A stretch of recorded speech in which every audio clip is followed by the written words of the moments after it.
جی السلام علیکم رحمۃ اللہ، میں غلام مرتضیٰ ظفر کینیڈا سے ظفر نامہ لے کر حاضر ہوں۔ تو آج ہم ایک ایسے ایشو کے اوپر بات کرتے ہیں کہ جو پاکستان میں بڑا بے دریغ استعمال کیا جاتا ہے اس قانون کو، کہ دوسرے جو اقلیتی فرقے ہیں ان کے خلاف یا جو بھی دوسرے کسی فرقہ سے تعلق رکھتا ہے ان کے خلاف جو ہے نا وہ ایسے قانون کا سہارا لیا جاتا ہے 295 اے بی سی ڈی اس طرح کے جو شکے ہیں کہ جس میں توہین مذہب، توہین رسالت اور اس طرح کے الزامات جس کے اوپر جس کا دل چاہتا ہے وہ لگا کر کیس کر دیتا ہے، اور پھر ایک لمبا عرصہ تک نہ لوگوں کی ضمانتیں ہونے دیتے ہیں اور نہ ان مقدمات کا کوئی فیصلہ ہوتا ہے۔ تو اس کے اوپر میں ایک جو رپورٹ ڈان نے شائع کی ہے 9 فروری 2024 کو، بھی چند دن پہلے، یہ جو کہ اس کیس کے حوالہ سے جو فیصلہ کیا ہے سپریم کورٹ آف پاکستان نے، جو چیف جسٹس آف پاکستان قاضی فائز عیسیٰ صاحب نے ایک بینچ میں اس کے سربراہ وہ بھی تھے، وہ فیصلہ کیا جو بڑا ہی تاریخی فیصلہ ہے، جو کہ ایک احمدی شخص کے خلاف تھا کہ یہ ایک بین شدہ کتاب جو تفسیر صغیر ہے اس کی فروخت کر رہے تھے، اور اس کے سلسلے میں چنوٹ میں کوئی مقدمہ درج ہوا، اور پھر ایک عرصہ سے ان کی جو ہے نا وہ ضمانت نہیں ہو رہی تھی، بلکہ ہائی کورٹ نے بھی ان کے خلاف فیصلہ دے دیا کہ ان کی ضمانت نہیں ہوگی، اور آج پھر تاریخی فیصلہ کیا آخرکار چیف جسٹس فائز عیسیٰ صاحب نے اور سپریم کورٹ نے، اور وہ فیصلہ کالعدم قرار دے کر ان کی جو ہے نا وہ ضمانت جو ہے وہ منظور کی۔ اور قاضی فائز عیسیٰ صاحب نے ریمارکس دیتے ہوئے کہا کہ عدالتوں کو عقیدے کے معاملات میں انتہائی احتیاط برتنی چاہیے۔ انہوں نے کہا کہ مذہب کے خلاف جرائم سے نمٹنے میں حقائق ہمیشہ جذبات کو ہوا دیتے ہیں، اور انفرادی شکایات کرنے والے ریاست کی بالادستی کرتے ہیں۔ تو انہوں نے کہا کہ اس بات پر بہت زور دیا کہ قرآن پاک کی سورہ بقرہ کا بھی حوالہ دیا کہ اسلامی عقیدہ اس بات کی وضاحت کرتا ہے کہ دین میں کوئی جبر نہیں ہے۔ اور صرف چیف جسٹس صاحب نے کہا کہ اپنے فیصلے میں انہوں نے یہ لکھا کہ مشاہدہ کیا ہے کہ مذہبی مجبوری آخرت میں احتساب کی خدائی سکیم کی بھی خلاف ورزی کرتی ہے۔ انہوں نے کہا کہ حضرت محمد صلی اللہ علیہ وسلم کو بھی اللہ تعالیٰ نے بتایا تھا کہ آپ کو صرف پیغام پہنچانا ہے اور لوگوں کو ایمان لانے پر مجبور نہیں کرنا چاہیے، جیسا کہ سورہ رعد اور سورہ یونس کی آیات میں بیان کیا گیا ہے۔ تو چیف جسٹس صاحب نے قرآن کریم کی آیات کے حوالے سے جو اصل سپیرٹ ہے اسلامی تعلیم کی، اس کے حوالے سے بات کی۔ عقیدہ کی آزادی اسلام کے بنیادی اصولوں میں سے ایک ہے، لیکن افسوس کی بات ہے کہ مذہب کے معاملات میں غصہ بھڑک اٹھتا ہے اور قرآنی حکم کو ترک کر دیا جاتا ہے۔ انہوں نے افسوس کا اظہار کیا اس کے اوپر۔ سپریم کورٹ نے ممنوعہ کتاب کی تقسیم کے الزام میں درخواست گزار کو رہا کرنے کا حکم دے دیا۔ تو یہ بڑا ایک آسن قدم تھا جو آخر کار سپریم کورٹ تک پہنچا، اور آگے چل کر انہوں نے کہا کہ یہ بندہ تو پہلے ہی 10 مہینے سے اس کی ضمانت ہو جانی چاہیے تھی، شروع میں ضمانت ہو جانی چاہیے تھی، مگر اتنا عرصہ، اتنی تو سزا سے بھی زیادہ وہ جیل میں آلریڈی کاٹ چکا وہ آدمی، تو یہ کہاں کی جو ہے نا وہ انصاف ہے؟ یہ تو بہت بڑی ستم ظریفی ہے۔ چیف جسٹس صاحب نے پھر فرمایا آگے جا کر کہ درخواست گزار پر جو ممنوعہ کتاب کا جو ہے نا انہوں نے حوالہ دیا، اور انہوں نے کہا کہ استغاثہ کے مطابق 2021 میں نافذ ہونے والے پنجاب قرآن پرنٹنگ اینڈ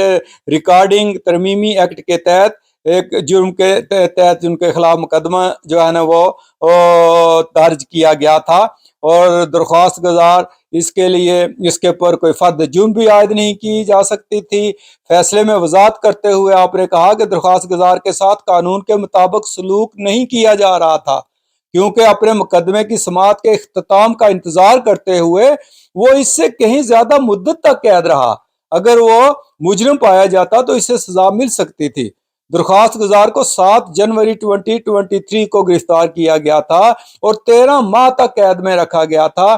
فوجداری قانونی ترمیم ایکٹ 1932 کے سیکشن 5 کے تحت قابل اجازت سزا سے دگنی سے بھی زیادہ، یعنی اتنا عرصہ ان کو رکھا گیا وہاں۔